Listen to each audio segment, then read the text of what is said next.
ఈ సమాజంలో రకరకాల సంఘటనలు జరుగుతుంటాయండి.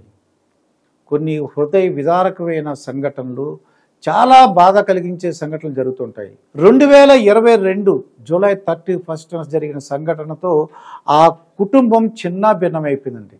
వృద్ధ దంపతులు దిక్కు లేకుండా పోయింది. ఆ వృద్ధ దంపతులకి అసలు ఏంటి జరిగింది? ఆ రోజు జూలై 31, 2022 సంవత్సరం, అంటే సుమారుగా 2 సంవత్సరాల క్రితం జరిగిన సంఘటనతో మొత్తం 20 మంది యువకులు ఏం చేశారు, అసలు ఏం జరిగింది సంఘటన ఇప్పుడు సార్ చూద్దాం.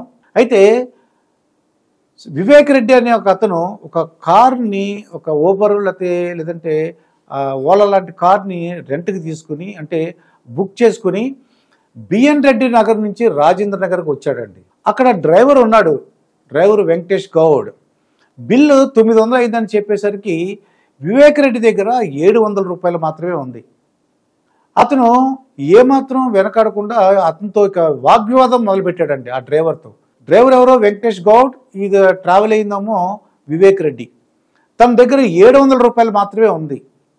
ఆ విషయం చెప్పకుండా నా 700 రూపాయలు ఇస్తా అని చెప్పేసి వాగ్వివాదం, అతనితో ఆర్గ్యూ చేసి పోనీ వదిలేడా. ఏం చేశాడు, వెంటనే అక్కడ రాజేంద్ర నగర్కి వచ్చిన తర్వాత వెంటనే తన స్నేహితులకు ఫోన్ చేశాడండి. సుమారు 20 మంది యువకులు మద్యం మత్తులో ఉన్నారు. వాళ్ళు క్రికెట్ ఆడుకుంటూ ఈ ఫోన్ ఎప్పుడైతే వివేక్ రెడ్డి ఫోన్ చేశాడో వెంటనే ఆ 20 మంది యువకులు కూడా క్రికెట్ బ్యాట్లు అలాగే ఆ వికెట్లు పట్టుకుని ఇక్కడికి వచ్చి విషయం తెలుసుకుని 200 రూపాయల గురించి ఎక్కువ అడుగుతావా అని చెప్పేసి అతను విచక్షణారహితంగా ఈ వెంకటేష్ గౌడ్ని చితకబాదటం మొదలుపెట్టారండి. అతను కాళ్ళ వేళపడ్డాడు. నన్ను క్షమించండి, ఇంక నేను ఇంకెప్పుడు నాకు చేసిన తప్పే ఇంకెప్పుడు చేయను, నన్ను వదలండి, నాకు కుటుంబం ఉంది, అమ్మా నాన్నలు ఉన్నారు, వృద్ధ దంపతులను ఎంత బతునాడుకున్నా కూడా వాళ్ళు అసలు కనికరించలేదండి. ఇంకా అపస్మారక స్థితిలోకి వెళ్ళే స్థితిలో అతని రాజేంద్ర నగర్ పోలీసులకు అప్పచెప్పి ఇతను ఒక బంగారపు చైను, ఆ గొలుసు ఒకటి ఎత్తుకుపోవడానికి ప్రయత్నించాడు, దొంగోడు అని చెప్పేసి వాళ్ళకి కంప్లైంట్ ఇచ్చారండి. పోలీసులన్నా విచారించకుండా మూర్ఖత్వంగా ఏం చేశారండి, అతన్ని అసలే గాయాలతో ఉన్నాడు, రక్తం వస్తుంది, అవన్నీ చూసి కూడా అతను అలా కూర్చోబెట్టేశారు, దొంగ అనుకుని అలా కూర్చోబెట్టేశారండి. ఇంకా తెల్లవారుజామున 5-6 గంటలకి అపస్మారక స్థితిలోకి వెళ్ళాడు వెంకటేష్ గౌడ్. అప్పటికి అర్థమైంది పోలీసులకి ఏదో ఇబ్బందిగా ఉందని చెప్పేసి వెంటనే అతను హాస్పిటల్లో జాయిన్ చేశారండి. ఇది హాస్పిటల్లో జాయిన్ చేసేసి వాళ్ళ అమ్మా నాన్నలకి అప్పచెప్పారు. ఇవి ఎక్కడుంటారు వీళ్ళు, ఈ వెంకటేష్ గౌడ్ యొక్క అమ్మా నాన్నలు వీళ్ళు సాయిరెడ్డిగూడెం, నల్గొండ జిల్లా సాయిరెడ్డిగూడెంలో ఉండే ఒక రైతు. తండ్రి అంజయ్ గౌడ్, తల్లి వెంకటమ్మ. వీళ్ళిద్దరికి పుట్టిన 5 పిల్లల్లో ఆఖరివాడు వెంకటేష్ గౌడ్. మొత్తం వీళ్ళిద్దరికి, అంజయ్ గౌడ్కి వెంకటమ్మ పుట్టిన పిల్లలు 5, 4 అమ్మాయిలు, ఇతను ఆఖరివాడండి. ఇతను డిగ్రీ వరకు పొలం పనులు చేస్తూ వాళ్ళకున్న చిన్న పొలంతో 1.5 ఏకర్తో వాళ్ళు వ్యవసాయం చేసుకుంటూ ఇతన్ని డిగ్రీ వరకు చదివించారు. ఈ వెంకటేష్ గౌడ్ హైదరాబాద్ వచ్చాడండి. హైదరాబాద్ ఎందుకు వచ్చాడు, అతనికి ఎస్ఐ అవ్వాలని కోరిక ఉంది. ఆ ఫోటోలన్నీ చూస్తుంటే లాఠీతో నిలబడి ఒక పోలీస్ లాగా, ఎస్ఐ లాగా అతని ఫోటోలు చూస్తుంటే హృదయ వితారకంగా ఉందండి. అతని యొక్క ఉద్దేశం ఏంటంటే ఎల్బీ నగర్లో ఒక ఎస్ఐ ట్రైనింగ్ సెంటర్లో జాయిన్ అయ్యాడు. అతని పాకెట్ మనీ గురించి రాత్రులు ఇతను ఒక క్యాబ్ని నడుపుతున్నాడు అనమాట అండి. అమ్మా నాన్నల మీద భారం పడకూడదు, కొంత డబ్బులు పాకెట్ మనీ సంపాదించే ఉద్దేశంతో తనకి డ్రైవింగ్ వచ్చు, ఆ ఉద్దేశంతో క్యాబ్ నడటం ప్రారంభించాడు. అయితే ఈ దురదృష్ట ఘటన ఎంత అండి, 200 రూపాయల గురించి జరిగిన ఈ సంఘటనతో అతను అపస్మారక స్థితికి వెళ్ళి ఆ హాస్పిటల్లో జాయిన్ చేసిన పోలీసులు ఈ తల్లిదండ్రులకు అప్పచెప్పారు. ఈ తల్లిదండ్రులు అంజయ్ గౌడ్, వెంకటమ్మ రకరకాల హాస్పిటల్ తిప్పారండి. ఈ విషయం 8 రోజుల తర్వాత ఒక ప్రముఖ పత్రిక ప్రకటించింది. ఆ సంఘటన ఎప్పుడైతే ఆ ప్రముఖ పత్రికలో వచ్చిందో అది చూసిన పోలీసులు మేల్కొని ఆ మొత్తం 20 మంది యువకుల్లో ఎవరైతే బాగా కొట్టారని చూస్తే 15 మంది దారుణంగా వెంకటేష్ గౌడ్ని హింసించి కొట్టడం జరిగింది.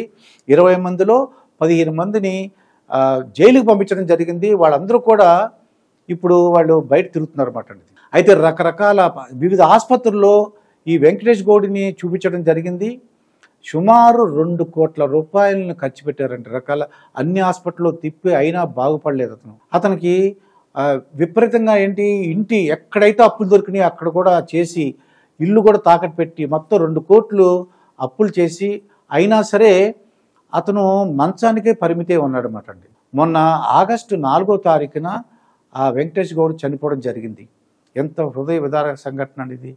2 కోట్లు ఖర్చు పెట్టారు, అయినా బిడ్డ బతికి రాలేదు, అపస్మారక స్థితిలో ఉండిపోయాడు, మంచం పడిపోయాడు, అతను చనిపోవడం జరిగింది.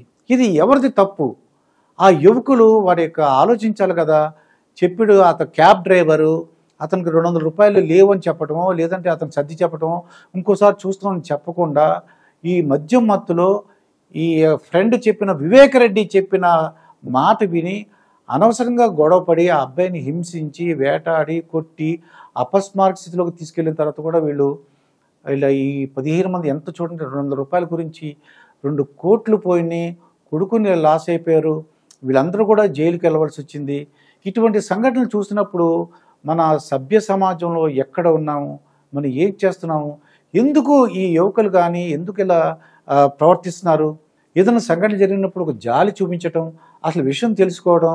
ఇంకా బాధాకరమైన విషయం ఏంటంటే పోలీసులు నిర్లక్ష్య వైఖరి అండి.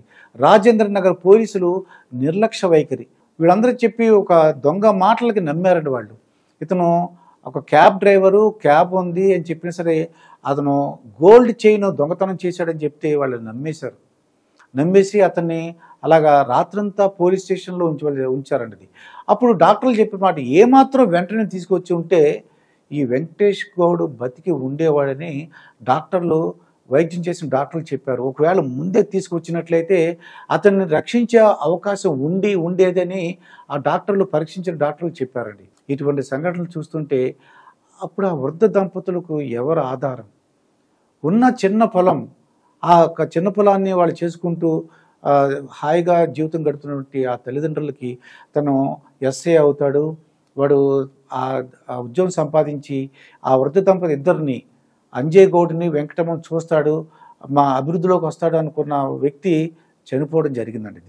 ఇటువంటి ఘటనలు జరగకుండా ఎప్పుడైతే అంటే ప్రజలు చిన్నప్పటి నుంచే ప్రతి ఒక్కరు కూడా తమ పిల్లల్ని సరిగ్గా పెంచడం నేర్చుకోవాలి.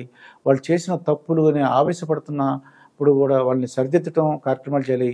అలాగే ఇటు సైకాలజిస్టులు కూడా ఎందుకు ఈ వింత ప్రవర్తన ఎందువలన మద్యం మత్తు ఎందుకు లోనవుతున్నారు, ఈ గంజాయి గురించి వీరన్నిటి కూడా ప్రభుత్వాలు ఆలోచిస్తున్నాయి.